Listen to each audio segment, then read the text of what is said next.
आपके स्कैल्प पे फ्लेक्स गिर रहे हैं, इचिंग हो रही है, लोग कहते हैं डैंड्रफ तो सबको होता है, लेकिन क्या हर फ्लेक्स या इचिंग डैंड्रफ ही होती है? कहीं आप स्कैल्प सोराइसिस से तो सफर नहीं कर रहे हैं? मैं हूं डॉक्टर संकेत शाह, कंसल्टेंट डर्मेटोलॉजिस्ट, और आज हम इस कंफ्यूजन को साइंटिफिक तथ्यों के हिसाब से क्लियर करेंगे कि क्या डैंड्रफ है या सोराइसिस है। इस वीडियो में आपको मिलेगा complete breakdown, symptoms, causes, treatments और सबसे इंपॉर्टेंट कैसे समझे कि आपको क्या है। तो चलिए बिना टाइम वेस्ट किए हम स्टार्ट करते हैं। सबसे पहले सिम्टम्स का डिफरेंस क्या होता है? तो सबसे पहली बात यह है कि दिखने में क्या फर्क होता है। जो डैंड्रफ में फ्लेक्स होते हैं वो पाउडरी फ्लेक्स होते हैं, यानी जब आप स्क्रैच करोगे या इचिंग करोगे तो जो आपके हाथ में या आपके कपड़ों में गिरेंगे वो व्हाइटिश या येलोइश पाउडर की तरह दिखने वाले फ्लेक्स होंगे, और ये फ्लेक्स इजीली शोल्डर पे गिरते रहते हैं।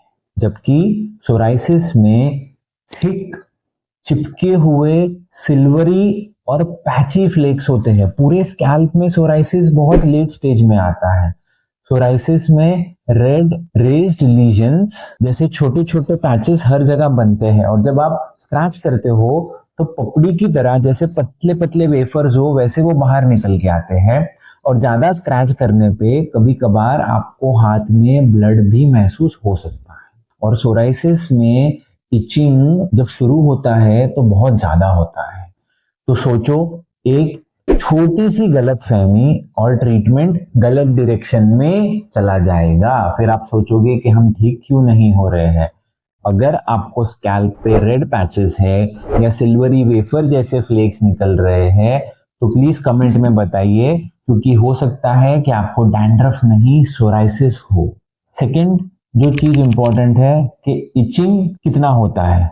इचिंग जो है डैंड्रफ में और सोराइसिस में दोनों में होता है, लेकिन डैंड्रफ में इचिंग बहुत हल्का होता है, हल्के से आप हाथ घुमाते हो तो वो मैनेज हो जाता है। लेकिन जब सोराइसिस में इचिंग शुरू होता है तो बहुत इंटेंस होता है, और कभी कभी आपको बर्निंग सेंसेशन भी होता है। और कभी कभार ऐसा भी होता है कि आप काम कर रहे हो, कहीं बैठे हो किसी मीटिंग में, और इतना इचिंग हो रहा है कि आप आपका हाथ भी कंट्रोल नहीं कर पाओ, जो एक एम्बैरेसिंग सिचुएशन हो जाता है। और जब आप अफेक्टेड एरियाज पे सोराइसिस में स्क्रैच करते हो तो स्किन और इरिटेट होके और तकलीफ देने लगती है। तो क्या आपके पास ऐसा शैम्पू है जो सिर्फ डैंड्रफ के लिए बना हो लेकिन सोराइसिस को और बढ़ा रहा हो? तो कमेंट में बताइए। We will decode this together and we will give you a solution कि अगर सोराइसिस है तो क्या करना। अब बात करते हैं कॉजेस की। डैंड्रफ क्यों होता है और सोराइसिस क्यों होता है? डैंड्रफ होने के कई सारे रीजंस हैं, जैसे कि oily scalp, fungal infection, most commonly Malassezia species से होता है, स्ट्रेस, और सबसे कॉमन होता है पुअर हेयर हाइजीन, जिसमें हम रेगुलरली हेयर वॉश नहीं करते। जबकि सोराइसिस एक ऑटो इम्यून कंडीशन है। इसमें आपकी खुद की इम्यूनिटी के सेल्स जो होते हैं वो आके स्किन के सेल्स को अटैक करते हैं और ये कंडीशन प्रोड्यूस करते हैं। इसमें जेनेटिक फैक्टर भी होता है। हालांकि सोराइसिस अगर हो तो भी extreme stress, extreme cold climate, ज़्यादा देर एसी में रहना, अल्कोहल इनटेक, इन सारी चीज़ों से ट्रिगर हो सकता है। तो सोराइसिस अंदर से होने वाली प्रॉब्लम है, तो इसका सॉल्यूशन भी हमें इनसाइड आउट लाना पड़ेगा। तो क्या आपका स्ट्रेस लेवल हाई है? क्या आपको कोई रिसेंट स्ट्रेस एपिसोड के बाद इचिंग बढ़ गई है, या आपने ज़्यादा एसी में ट्रैवल किया, जैसे लॉन्ग फ्लाइट जर्नी थी या लॉन्ग ट्रेन जर्नी थी और फिर इचिंग हो गई है? तो मुझे कमेंट बॉक्स में बताइए, हम इसको सॉल्व करेंगे। नेक्स्ट चीज, एज और फैमिली हिस्ट्री। डैंड्रफ कभी भी हो सकता है, किसी को भी हो सकता है, टीनेजर को भी हो सकता है, मिडिल एज को भी हो सकता है, ओल्ड एज में भी हो सकता है। सोराइसिस यूजुअली दो कैटेगरीज में मोस्ट कॉमनली पाया जाता है, यंग एडल्ट या अबव 50 के एज। हालांकि आजकल हम सोराइसिस भी सारे एज ग्रुप में देख रहे हैं because of changing scenario of stress. Psoriasis usually हमने ये देखा है कि अगर आपके पेरेंट्स में या फैमिली में किसी को है तो आपको होने का रिस्क और बढ़ जाता है। तो ये चीजों को भी थोड़ा ध्यान में रखना चाहिए, और इससे आप डिफरेंशिएट कर सकते हो कि आपको सोराइसिस है या डैंड्रफ है। और अगर आपके फैमिली में किसी को सोराइसिस है तो आप कमेंट में टाइप कीजिए, हम आपको इसके लिए कुछ टिप्स देंगे प्रिवेंट करने के लिए। तो अब बात करते हैं ट्रीटमेंट की। हर फ्लेक्स या हर स्कैल्प इचिंग डैंड्रफ नहीं होता है, और ये सारी चीजें सिर्फ एक एंटी डैंड्रफ शैम्पू से सॉल्व नहीं हो सकती। अगर आपको प्योरली डैंड्रफ है जिसमें पाउडरी फ्लेक्स आ रहे हैं, तो एंटी फंगल शैम्पूज जिसमें कॉमनली कीटोकोनाजोल, जिंक पायरिथियोन, क्लिम्बाजोल, ये सारी चीजें आपको हेल्प कर सकती है।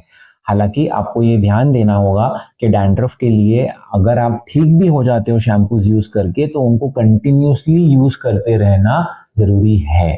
बात करते हैं सोराइसिस की। तो अगर आपको इचिंग है, फ्लेक्स हो रहे हैं, आप एंटी डैंड्रफ शैम्पूज यूज कर रहे हो, बट आपका सोराइसिस है तो वो कम नहीं होगा।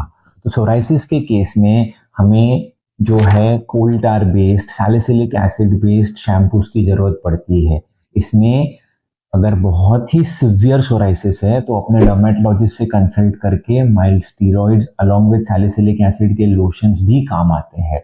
अगर सिर्फ लोशंस और शैम्पू से सोराइसिस कंट्रोल नहीं हो रहा है तो आपको ओरल मेडिकेशंस की भी जरूरत पड़ सकती है। इसके अलावा एक फोटोथेरेपी करके भी ट्रीटमेंट होता है, जिसमें एक नैरो बैंड यूवीबी लाइट आपके स्कैल्प में दी जाती है, जो स्कैल्प के इन्फ्लेमेशन को कम करने में मदद करता है और सोराइसिस को भी कंट्रोल करता है। तो अगर आप कंफ्यूज्ड है कि आपके शैम्पूज काम कर रहे हैं कि नहीं कर रहे हैं, तो कमेंट सेक्शन में आप राइट ट्रीटमेंट टाइप कीजिए, हम आपको गाइड करेंगे कि कैसे इसको बेटर कर सकते हैं। सबसे इंपॉर्टेंट बात कि जिनको स्कैल्प सोराइसिस होता है वो हमेशा ये टेंशन में रहते हैं कि सोराइसिस कंटेजियस होता है, मतलब अगर मुझे सोराइसिस है तो मेरे साथ जो भी बैठा है उसको फैल सकता है। ये बिल्कुल झूठ है। सोराइसिस एक ऑटो इम्यून डिसऑर्डर है, ये किसी को छूने से नहीं फैलता है। तो अगर आपके आसपास किसी को सोराइसिस है तो उससे भागिए नहीं, उसको समझने की कोशिश करिए, उनको सपोर्ट दीजिए और उनको ट्रीटमेंट में हेल्प कीजिए। तो दोस्तों, इस वीडियो को उन लोगों के साथ शेयर कीजिए जिन्होंने सोराइसिस पेशेंट्स को जज किया हो, शायद उनका पर्सपेक्टिव बदल जाए। और अगर किसी डैंड्रफ के पेशेंट को ये नहीं समझ में आ रहा है कि वो ठीक क्यों नहीं हो रहे हैं, तो उनके लिए भी ये वीडियो काफी हेल्पफुल है। और हाँ, अगर आपको लगता है कि आपके बाल पतले हो रहे हैं या परमानेंट हेयर फॉल हो रहा है, तो हमारा नेक्स्ट वीडियो देखिए जिसमें मैं बताता हूँ हेयर ग्रोथ का कंप्लीट नेचुरल प्रोटोकॉल।